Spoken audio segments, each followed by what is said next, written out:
ہاں، تو کیسے ہو تم؟ ٹھیک تو ہو نا؟ آج بھی وہی وجہ ہے تمہیں یہ پوچھنے کی کہ ٹھیک تو ہو نا؟ یاد ہے میں نے تم سے کہا تھا محبت بھی ہمارے ساتھ وہی کرتی ہے جو ہم محبت کے ساتھ کرتے ہیں۔ تیرے ساتھ کا مطلب جو بھی ہو، تیرے ساتھ کا مطلب جو بھی ہو، تیرے بات کا مطلب کچھ بھی نہیں۔ تو ہے، میں ہوں، سب کچھ ہے، پر اگر تو نہیں تو کچھ بھی نہیں۔ تو آج تک میرے اس استتو کو قائم رکھنے کے لیے، مکمل کرنے کے لیے نہیں، شکریہ تو میں پہلے کر چکی ہوں، ہے نا؟ تو دوستو، بہت باتیں کر لی ان سے، ہمیشہ کی طرح ان کا کوئی جواب تو آئے گا نہیں، تو چلو ایک داستان سناتی ہوں۔ یہ وہ ہے جو میں چاہتی تھی کہ ہو، پر ہوا نہیں۔ میری داستان بس اتنی سی ہے، ایک روز ایک نظر انہیں دیکھتے رہ جانا، ایک روز ایک نظر انہیں دیکھتے رہ جانا، اور ان کا مجھے پاس بلا کے کہنا دوبارہ دکھ مت جانا۔ عجب حالات تھے میرے، عجب دن رات تھے میرے، نہ کوئی بات تھی دل میں، نہ کوئی پاس تھا میرے۔ پھر ہوا وہی جو سوچا نہیں، وہ دل میں تو تھا پر بس میں نہیں۔ پھر مجھے جھکنا پڑا، گھٹنوں پہ بیٹھنا پڑا، اور اس سے کہنا پڑا چلو اب مان بھی جاؤ، ذرا سا پاس تو آؤ۔ اور وہ بڑے نازک سے لمحوں میں، بڑے سلجھے سے نغموں میں، بنا دیکھے بنا بولے اتر آیا نگاہوں میں، بنا سوچے بنا سمجھے اتر آیا وہ دھڑکن میں، بڑے معصوم سے لہجوں میں، بڑے سادے سے نغموں میں، بنا سنے بنا کہے چلا آیا وہ باہوں میں، چلا آیا وہ باہوں میں۔ پھر کہانی کا دوسرا حصہ شروع ہوا، بچھڑنے کا۔ اور ایونچولی یہی ہوتا ہے نا، جب ملنے کی رسم پوری نہیں ہوتی تو بچھڑنے کی رسم پوری کرنی پڑتی ہے، اور جب بچھڑ جاتے ہیں تو کسی اور سے شادی کر لیتے ہیں۔ خیر، اسے جانا تھا، وہ چلا گیا۔ پھر ہجر کی رات اتنی غمگین کیسے ہو سکتی تھی؟ پہلے بھی تو وہ میرا نہیں تھا۔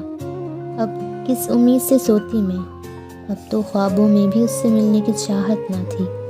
ذہن میں ایک وقفہ سا گزرا تھا اداس لمحوں کی، اور انہی ادھوری قصوں میں ہی الجھی ہوئی تھی طبیعت میری۔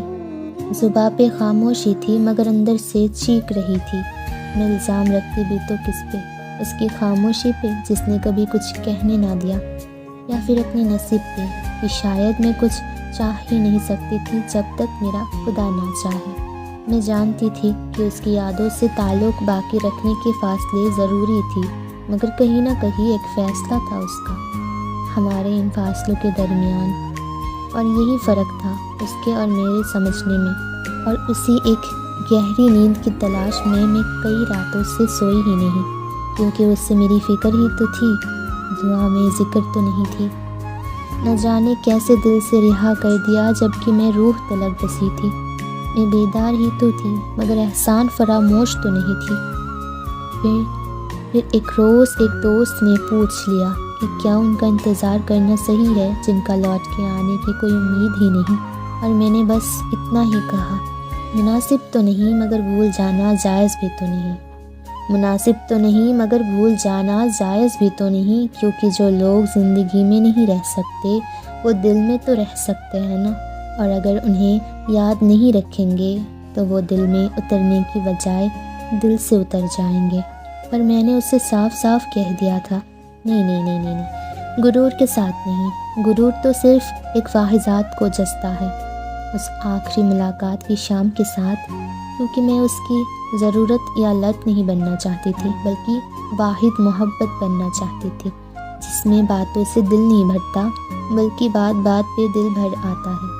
مگر اس بات کا احساس ہونا بھی بے حد لازمی تھا کہ جن کا انتظار ہم اپنی تنہا راتوں کے سکون کو برباد کر کے کرتے ہیں، یا وہ واقعی مصروف ہے یا پھر ہمیں نظر انداز کرنے کی نئی مثال قائم کرنا چاہتے ہیں۔ مگر وعدہ تو نہیں کرتی پر کبھی تو لوٹ کے آنا ہوگا۔ ہاں، وعدہ تو نہیں کرتی مگر کبھی تو لوٹ کے آنا ہوگا۔ جب بھی ملیں گے تم سے انداز وہی پرانا ہوگا۔ بس یہی تھی میری داستان، جس میں صرف وہ تھا، صرف وہ، میں تو کہیں تھی ہی نہیں۔